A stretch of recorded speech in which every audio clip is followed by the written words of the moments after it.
4 प्रत्याशियों में समाजवादी पार्टी की तरफ से जो 3 प्रत्याशी का मैं नाम पहले लेना चाहूँगा, जिसमें अनूप सिंह है, फिरोज़ खान गब्बर जो अगली बार प्रत्याशी रहे हैं, आनंद सेन यादव जो है यहाँ से पूर्व विधायक भी रह चुके हैं, और बात करेंगे इंडिया अलायंस की तो जयकरण वर्मा।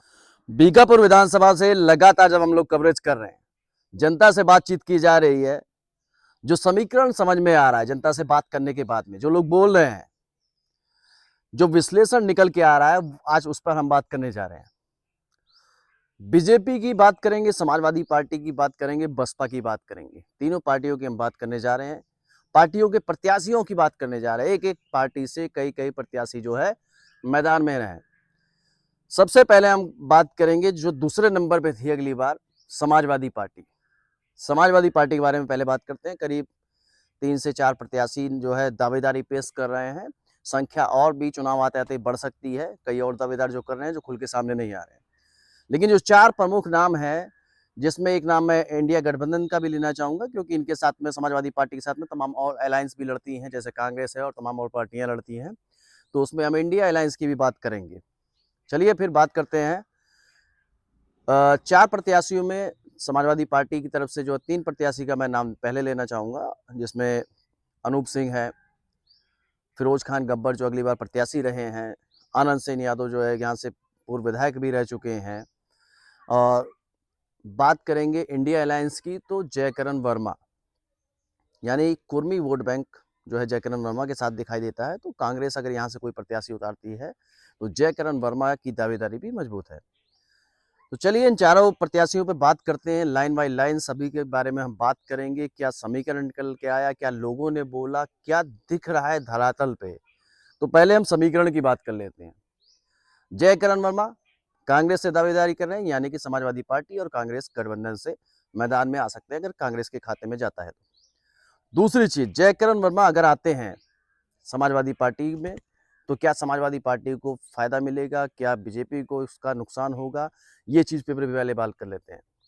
जयकरण वर्मा, क्योंकि कुर्मी महाकुंभ की अध्यक्षता इन्होंने की थी, बड़ा जनसैलाब जो है कुर्मी महाकुंभ में दिखाई दिया था। कुर्मी समाज के अयोध्या जिले में बड़े नेता माने जाते हैं। यानी कि अगर नए नेताओं में बात किया जाए, मजबूत नेताओं में बात किया जाए, तो जयकरण वर्मा का भी नाम इसमें आता है। उसमें आप देखे होंगे कुर्मी महाकुंभ जो हुआ था, उसमें आप देखे होंगे कि बहुत ही ज़्यादा भीड़ जो है दिखाई दी थी। पूरा कुर्मी समाज जो है टूट पड़ा था। लगभग 45,000 50,000 वोट जो है कुर्मी समाज का बीकापुर विधानसभा में है। ये भी ध्यान देने वाली बात होगी।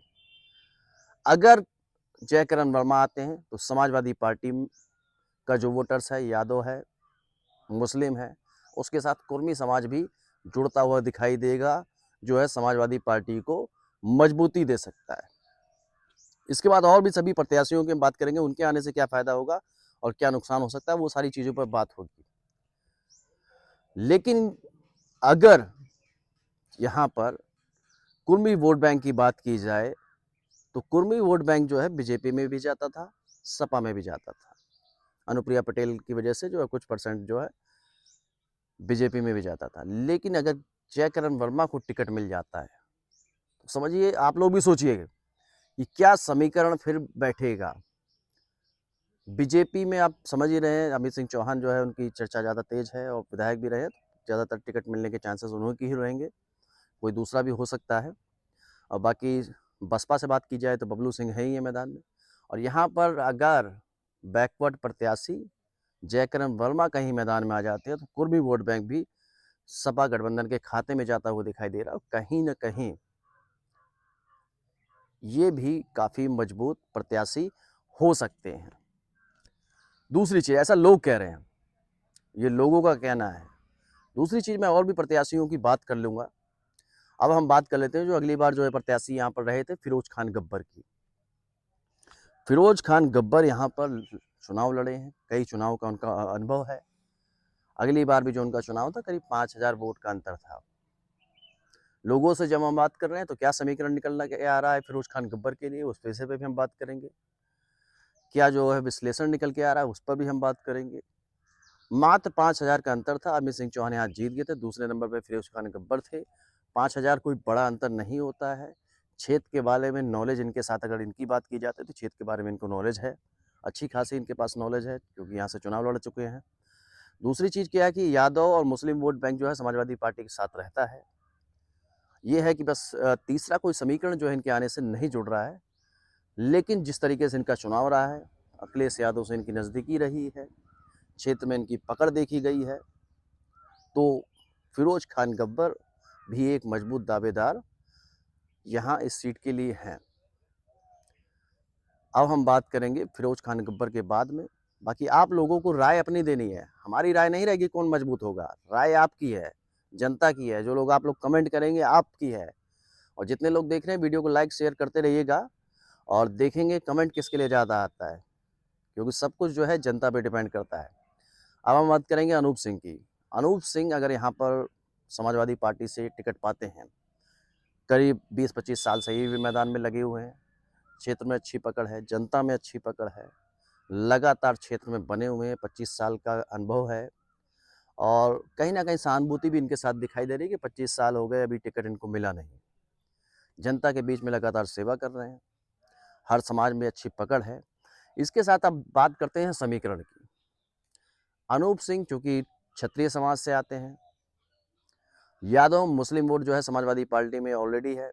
अगर ठाकुर समाज से कोई प्रत्याशी होता है और वो ठाकुर समाज का 20,000 वोट भी लेता है यहाँ पर, तो करीब 20,000 वोट जो है बीजेपी का माइनस होगा, जो कि बीजेपी का वोटर ठाकुर समाज माना जाता है, और 20,000 इधर प्लस होगा, तो 40,000 का ये भी एक समीकरण इनके साथ बनता हुआ दिखाई देता है। तो यहाँ पर अखिलेश यादव इस प्रत्याशी पे भी दाव लगा सकते हैं, यानी कि अखिलेश के पिटारे में जो है कई सारे हथकंडे अभी अपने पास में हैं, उनके पास में कई प्रत्याशी उनके पास में है जिनको लड़ा के वो चुनाव जीत सकते हैं। बाकी जो है राय है वो जनता की रहेगी। आप लोगों की क्या लग रहा है, कौन प्रत्याशी होना चाहिए, कौन प्रत्याशी ज़्यादा मजबूत रहेगा? हम बात इसके बाद और पार्टियों की भी करेंगे, बसपा की भी करेंगे, बीजेपी की भी करेंगे। अब जो चौथा प्रत्याशी की बात हम करने जा रहे हैं, आनंद सेन यादव, एक मजबूत प्रत्याशी जो पूर्व विधायक रह चुके हैं। इनके पिताजी कई बार विधायक मंत्री रहे, मित्र सेन यादव के पुत्र हैं, बड़े नेता, बड़े घराने से आते हैं और यादव वोट इनकी आने की वजह से और भी बढ़ेगा। वैसे भी समाजवादी पार्टी में यादव मुस्लिम वोट रहता है, मजबूत प्रत्याशी हैं, लेकिन एक चीज़ वही बात आती है कि यादव मुस्लिम के अलावा जो तीसरा जातिगत समीकरण है वो बनता नहीं दिखाई देता है।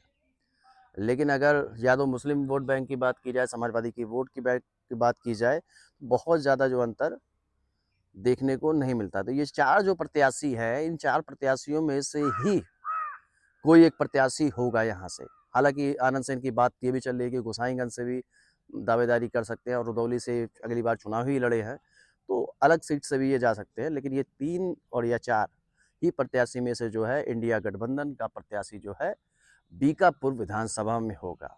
अब जो है राय जनता से लगातार हम लोग पूछ ही रहे हैं, लगातार चौराहे में जा रहे हैं, नुक्कड़ पे पहुंच रहे हैं। आप लोगों को अब कमेंट बॉक्स में भर भर कर जवाब देना है कि इनमें से कौन प्रत्याशी समाजवादी पार्टी से होगा।